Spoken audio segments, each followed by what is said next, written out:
পরিমণি একটা খোলা মাঠ বলতে বিশাল একটা মাঠ। এই মাঠে খেলতে হলে নির্দিষ্ট একটা এন্ট্রি ফি আপনাকে দিতে হবে। এন্ট্রি ফি পেমেন্ট করার পরে আপনি ওই মাঠে খেলতে পারবেন। এখন আপনার মাঠে গিয়ে কি ব্যাডমিন্টন খেলবেন, না হাডুডু খেলবেন, না ক্রিকেট খেলবেন, না ফুটবল খেলবেন, সেটা আপনার ইচ্ছা। বাট আমি আবারও বলতেছি, একটা মাঠে এন্ট্রি ফি আছে, ওটা আগে পেমেন্ট করতে হবে। হাই হ্যালো, সবাইকে স্বাগতম এবং সালাম আমার একটা নতুন ভিডিওতে। কথা বলবো পরিমণিকে নিয়ে। সাকলায়েন, ওনার নামটা কেমন জানি একটু, যাই হোক আমি সাকলা বলেই ডাকি, বুঝে নিয়েন। একজন পুলিশ কর্মকর্তা, শুধু পুলিশ কর্মকর্তা না, উচ্চ পদস্থ একজন পুলিশ কর্মকর্তা, খুবই ট্যালেন্ট, ব্রিলিয়েন্ট স্টুডেন্ট ছিল তার ছাত্র জীবনে।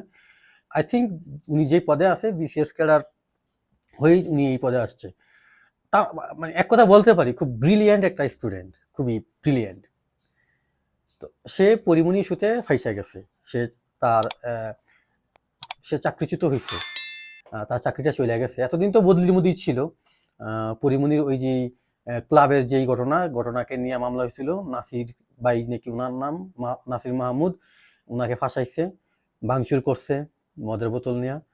তো সেই মামলার পর ইয়া কইরা পরিমণি এই সাকলাইন ওনার বাসায় যাওয়া আসা করতো, ওনাকে মুখে নিয়ে জন্মদিনে কেক খাওয়াই দিত। এইগুলা করে বেচারা সাকলাইন ফাইসা গেছে।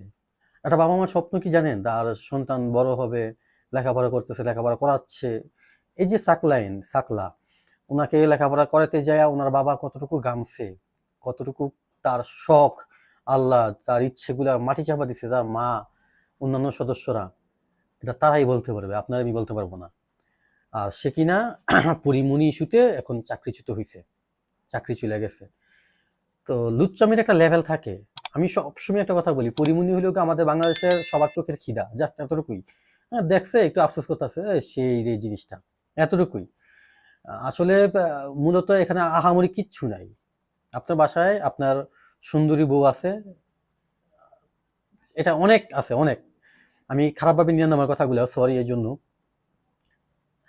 আপনার বাসায় যে আপনার ওয়াইফ আছে, তার যতটুকু আছে তারও অনেক কিছুই কমতি আছে পরিমণির। উপর দিয়ে জাস্ট ফুপানো, ভিতরে কিচ্ছু নাই।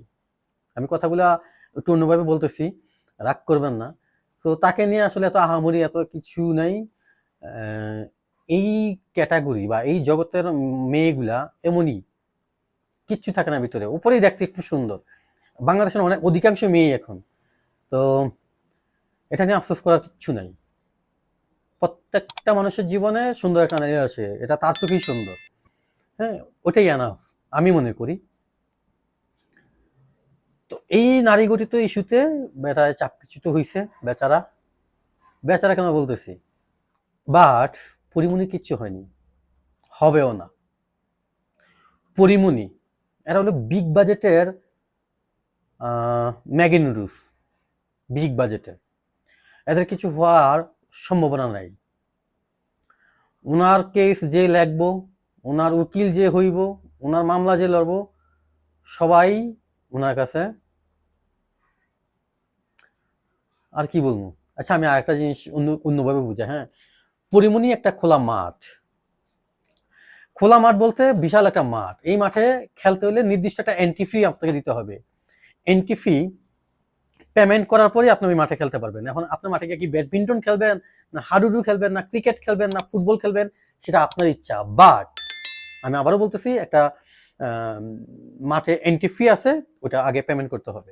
এখন এন্ট্রি ফি বিগ একটা অ্যামাউন্ট, বিগ।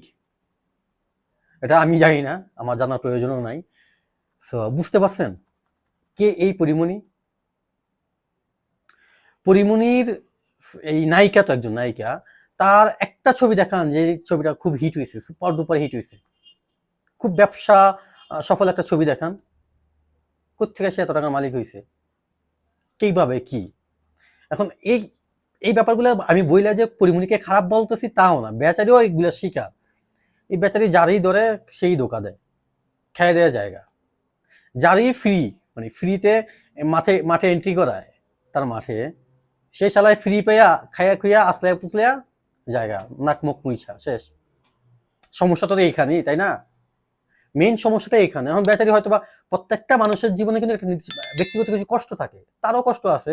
আমি আপনার তাকে নিয়ে গবেষণা করতেছি, বলতেছি, তাকে নিয়ে স্টাডি করতেছি, স্টাডি করে বলতেছি, তার যতটুকু আমরা পাচ্ছি, আসলে মানুষটা তার ভিতরে আসলে একটা কষ্ট আছে হয়তোবা হয়তোবা। তার মানে এটা না যে আমি একদম তাকে একচুটিয়া তার উপর দোষ চাপাইয়া তাকে ছোট করার চেষ্টা করতেছি, এটাও না।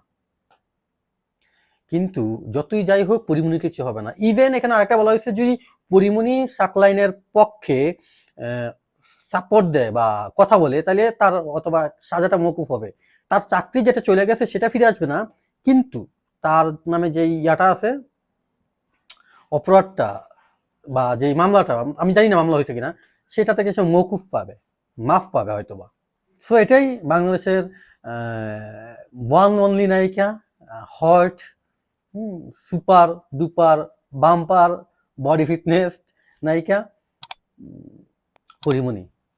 মাঝে মধ্যে ফেসবুকে বা ইউটিউবে তার কিছু ক্লিপস চলে আসে, খুব আগলি টাইপ ক্লিপস, এগুলো দেখে আসলে হয়তোবা তার কাস্টমার বাড়ে হয়তোবা। তবে যাই হোক, এত কিছুর পরে আমি এতটুকুই বলবো, যেই ছেলেটা চাকরি হারাইছে, তার বাবা মার স্বপ্ন, তার ফ্যামিলি, সব শেষ, নিমিষেই শেষ একটা নারীর কারণে। নারীজনিত সবকিছু ব্যাপারগুলোই খুব ডেঞ্জারাস থাকে। এই নারী আপনাকে উঠাইতেও পারবে, এই নারী আপনাকে নামাইতেও পারবে, 1 সেকেন্ডের ব্যাপার। সো এই জায়গাটায় একটু নিজেকে কন্ট্রোল রাখা উচিত। প্রত্যেকটা পুরুষকে বলতেছি আমি, ছেলেকে পুরুষকে, এই জায়গাটায় নিজেকে একটু কন্ট্রোল রাখা উচিত, এই জায়গাটায় একটু বুঝে যাওয়া উচিত, এই জায়গায় বুঝে কথা বলা উচিত। যাই কিছু হোক, সে আপনার বোন হোক, আপনার ওয়াইফ হোক, আপনার মা হোক, নারী তো নারী। এই জায়গাটা একটু সেন্সিটিভ, এই জায়গাটা আসলে খুব নর্মাল ভাবে নিলেও হবে না, আবার খুব কঠিন ভাবে নিলেও হবে না। তো সবাই ভালো থাকুন, সুস্থ থাকুন, আর হ্যাঁ, ভিডিওটা ভালো লাগলে লাইক, শেয়ার, কমেন্ট করতে পারেন। ইভেন আমার এই চ্যানেলটা সাবস্ক্রাইব করতে পারেন। এতে হবে কি, পরবর্তী কোনো একটা ভিডিওতে আপনি আবারও আমাকে দেখতেও পাবেন, শুনতেও পাবেন। টাটা।